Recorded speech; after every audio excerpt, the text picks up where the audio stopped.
അല്ലെങ്കിൽ ഒരു ഭാഗം വൃത്തിയാക്കുന്നതിലോ ഒതുങ്ങുന്നതല്ല.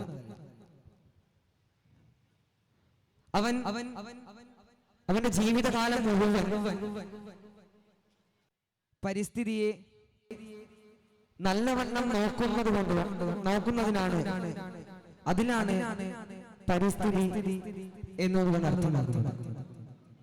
നമുക്ക് വേണ്ടി പരിസ്ഥിതിയെ പറ്റി ചർച്ച ചെയ്യാൻ വേണ്ടി വേദിയിൽ എത്തിയിരിക്കുന്ന സഹോദര വൈക്ലശ്ശേരി ഉസ്താദ് അവர்களுം ഷഹീം ഉസ്താദ് ജീലാനി അവர்களுം വേദിയിലുണ്ട്.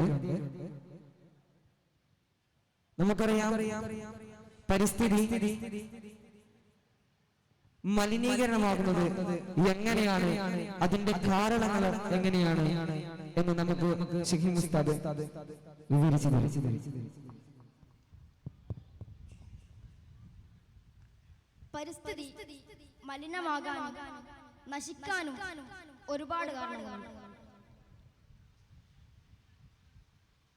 പരിസ്ഥിതിയെ മനുഷ്യർ പല ആവശ്യങ്ങൾക്കും ഉപയോഗിക്കുന്നുണ്ട്.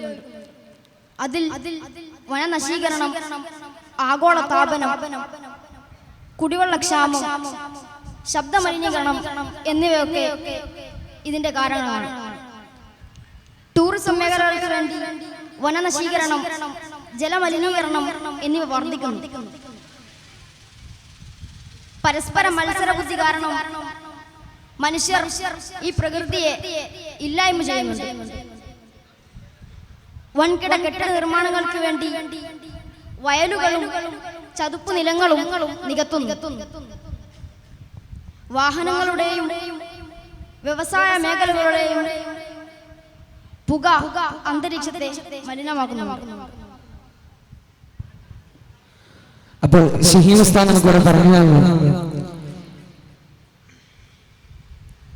വ്യവസായങ്ങൾക്ക് വേണ്ടി അല്ലെങ്കിൽ അവരുടെ സ്ഥാപനങ്ങൾക്ക് വേണ്ടി വയലുകൾ നികത്തുകയും അവിടെ സ്ഥാപനങ്ങൾ നിർമ്മിക്കുകയും ചെയ്യുന്നു.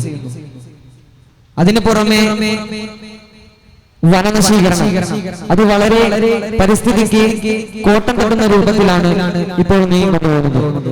ഇപ്പോൾ ഏറ്റവും കൂടുതൽ നമുക്ക് കാണാൻ സാധിക്കുന്ന ഒന്നാണ് വയൽ നികത്തി അവിടെ സ്ഥാപനങ്ങൾ അല്ലെങ്കിൽ ഫാക്ടറികൾ തുടങ്ങിയ ബിൽഡിങ്ങുകൾ ഉണ്ടാക്കുന്നത്. നമുക്കറിയാം, ഇത് സംരക്ഷിക്കാനുള്ള, ഇതെങ്ങനെയാണ് സംരക്ഷിക്കുക അല്ലെങ്കിൽ അതിന്റെ മാർഗങ്ങൾ എന്തൊക്കെയാണെന്ന് സഹോദരൻ നമുക്കിവിടെ വിവരിച്ചു തരും.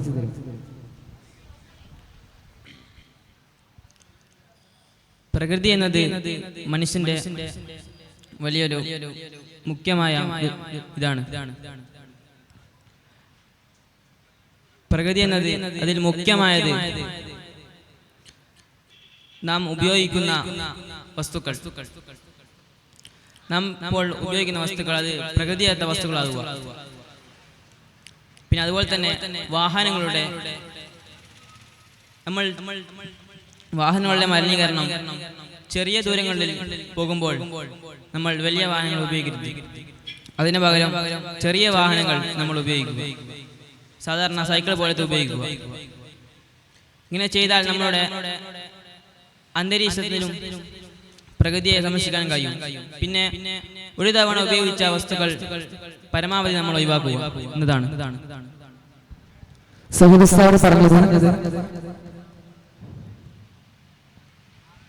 ചെറിയ സ്ഥലത്ത് പോകുന്ന സമയത്ത് അവിടെ വലിയ വാഹനങ്ങൾ ഉപയോഗിക്കുക അല്ലെങ്കിൽ ചെറിയ വാഹനങ്ങൾ ഉപയോഗിക്കുക എന്നൊക്കെയാണ്. ആ ചെറിയ വാഹനങ്ങളും വലിയ വാഹനങ്ങളും ഉപയോഗിക്കുന്നിടത്ത് സൈക്കിൾ പോലത്തെ വാഹനങ്ങൾ ഉപയോഗിക്കുക എന്നതാണ് സൗദസ്താവിടെ ഉപയോഗിക്കുന്നത്. നമുക്കറിയാം, ഇതൊക്കെ ചെയ്യണം, ഒക്കെ പ്രവർത്തിക്കാനും കുറെ ആളുകൾ നമ്മുടെ ഈ ഒരു ചുറ്റുപാടിൽ ഇപ്പോൾ നിലനിൽക്കുന്നുണ്ട്. ആ ആളുകൾ ആരൊക്കെയാണ്? പ്രകൃതി സംരക്ഷണം എന്നത് ഒരു കോമൺ ഉത്തരവാദിത്തമാണ്. എല്ലാവരുടെയും പങ്കാളിത്തത്തോടു കൂടെയാണ് ഈ പ്രകൃതി സംരക്ഷണം വിജയകരമാകുന്നത്. വിവിധ മേഖലയിലുള്ള വ്യക്തികൾക്കും സമൂഹങ്ങളും ഇതിൽ ഉൾക്കൊള്ളേണ്ടതുണ്ട്. അത് വ്യക്തികളാകട്ടെ, സർക്കാരാകട്ടെ, സന്നദ്ധ സംഘടനകളാകട്ടെ, ബിസിനസ്സുകാരാകട്ടെ തുടങ്ങി പലർക്കും പല രീതിയിലും ഇതിൽ സഹായമാകാൻ കഴിയുന്നുണ്ട്. അത് പണം കൊണ്ടാകട്ടെ, ചെടി നടലുകൊണ്ടാകട്ടെ, അല്ലെങ്കിൽ ചുറ്റുപാടുകൾ വൃത്തിയാക്കൽ കൊണ്ടാകട്ടെ, അല്ലെങ്കിൽ പ്രകൃതിക്ക് കോട്ടം തട്ടാതെ ഉൽപ്പന്നങ്ങൾ ഉൽപ്പാദിക്കുന്നതിലൂടെയാവട്ടെ, അങ്ങനെ പല വിധത്തിലും പ്രകൃതിയെ ആളുകൾക്ക് സംരക്ഷിക്കാൻ കഴിയും. അപ്പോൾ വ്യക്തികളും സർക്കാരുകളും എന്നിങ്ങനെ പല മേഖലകളിലുള്ള ആളുകൾക്കും ഇതിൽ പങ്കാളിത്തമാവാൻ സാധിക്കും എന്നുള്ളതാണ് ഷെയ്ഖ് ഉസ്താദിന്റെ വാദത്തിലൂടെ നമുക്ക് ഇവിടെ മനസ്സിലാക്കാൻ സാധിക്കുന്നത്. ഈ വ്യക്തികളും സർക്കാരും ഒക്കെ എങ്ങനെയാണ് അവർ ഇതിൽ പങ്കാളികളാകുന്നത്, അവരുടെ സഹായങ്ങൾ എന്തൊക്കെയാണ് ഇതിലേക്ക് ചേർത്ത് വരുന്നത് എന്ന് സഹോദര ഉസ്താദ് വിവരിച്ചാലും. വ്യക്തികൾക്കും സർക്കാരിനും ഒരുപാട് കാര്യങ്ങൾ ചെയ്യാൻ കഴിയും. അതിലൊന്നാണ് സർക്കാരിന് ഒരു നല്ലൊരു നിയമം വെക്കുക എന്നത്. പിന്നെ സർക്കാരിന്റെ നയം. വ്യക്തികളെ കുറിച്ച് പറയുമ്പോൾ നമ്മൾ തന്നെ ഒരുപാട് വേസ്റ്റുകളും മറ്റും നമ്മൾ വലിച്ചെറിയുന്നുണ്ട്. അതിന് പകരം നമ്മൾ അതെല്ലാം ഒരു കൂട്ടിക്കെട്ടി ഒരു സൈഡിൽ വെക്കുക, പിന്നെ റീകോൾ ചെയ്യുക. അതായത് റീകോൾ ഒരു വസ്തു ഉപയോഗിക്കുമ്പോൾ അത് നല്ലൊരു വസ്തുവായി ഉപയോഗിക്കുക എന്നതാണ്. വ്യക്തികളും സർക്കാരുകളും എങ്ങനെയായാലും എല്ലാവരും ഇതിൽ തുല്യരാണ് എന്നുള്ള ഒരു ആശയമാണ് സഹോദര ഉസ്താദ് ഇതിൽ നിന്നും പറഞ്ഞത് നമുക്ക് കേൾക്കാൻ സാധിക്കുന്നത്.